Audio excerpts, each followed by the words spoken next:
Right now, an interview between Beto and CNN anchor Alisyn is making the rounds on the internet.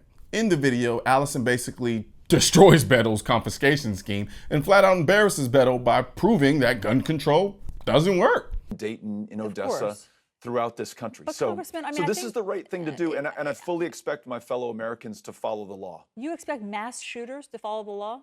Our fellow Americans will follow the law, yes. Congressman, And mass every shooters one don't of fall those by 16 definition. million... The mass shooters in Parkland, in El Paso, I could go on for 10 minutes. They don't follow the law by definition. Now here's the thing. I do not for 1 second buy the fact that this is a genuine interview. This is an attack piece on Beto so as to separate the Democratic Party from its kooky confiscation scheme because they want to take a more systematic and sophisticated approach to taking guns. This approach includes adding seemingly harmless gun control laws gradually after national tragedies, i.e. mass murder.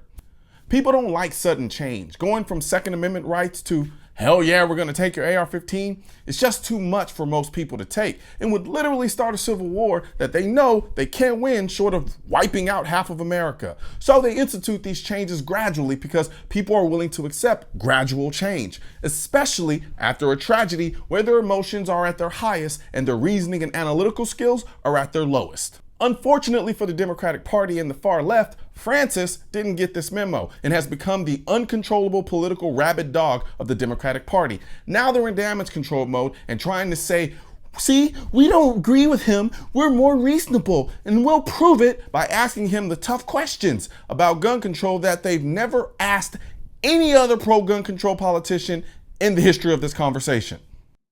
There are so many instances where the proposals that we've made, whether it is a universal background check or a red flag law or ending the sale of weapons of war or buying those that are out there back, would have stopped many of the shootings that we see in a country that loses 40,000 people a year to gun violence. Would it stop every single shooting? No, but that should be no excuse for not taking action now while we have the opportunity to do the right thing. Yeah. And we also shouldn't be limited by the politics or the conventional political wisdom or the polling or the consultant class or the NRA on finally taking decisive action. Understood. And I think that what Mayor Buttigieg was saying, yeah, it's obviously think high, aim, shoot for something aspirational, but it doesn't make sense that people are going to hand over their assault weapons. If they're mass shooters, if they want to do harm to people, they're not going to follow the law. So then what's your plan? Watch Alisyn closely. She's not listening to Beto, nor does she care what he's saying. Her only goal is to get him to say that he wants to confiscate guns so she can marginalize him away from the Democratic Party. CNN never challenges pro-gun control politicians like this, but now that Beto is saying out loud what they ultimately want to do, they have to discredit him and make him seem crazy. And granted, he's crazy as hell, but this whole mass shooters don't follow laws bit is something we in the gun community have been saying for decades. And the far left and outlets like CNN would literally say to us exactly what Beto is saying to Alisyn, who is now trying to act like she doesn't agree with it. Yeah. So I don't know that you make any law or stop making any law because you fear that some people will not follow the law in any part of American life. And so, yes, if somebody has an assault weapon, a weapon of war, and poses a danger to people in their lives or people in their community or people in our lives, then we're going to stop them. And meaning what? You're going to go to their house. Just tell us how it works. You're going to go to if somebody doesn't voluntarily hand over their assault weapon, you're going to go to their house, and then what? If we pass this law, then I expect our fellow Americans to follow the law. And this is not speculation. We've seen other countries do this, like Australia, that have seen a significant decrease in law. Law-abiding people follow the law, but our problem is with mass shooters who don't.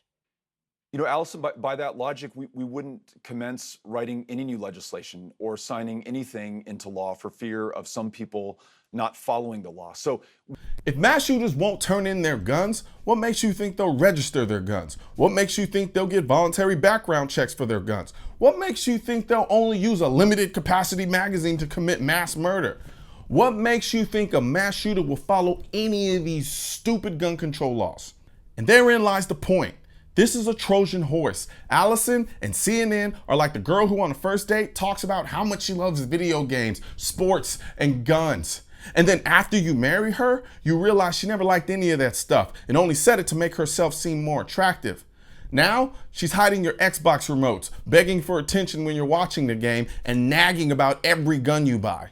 I'm going to do what might be politically difficult to do. It may not be Understood. popular in all circles, but is necessary to save lives. I understand that that's your aspiration, and I think that the question was, and then what? And then what's next? Because it sounds like confiscation, and I just can't tell if you're comfortable with that. You know that that's a buzzword that makes a lot of people on the right and gun owners nervous, and so if that's what you're suggesting.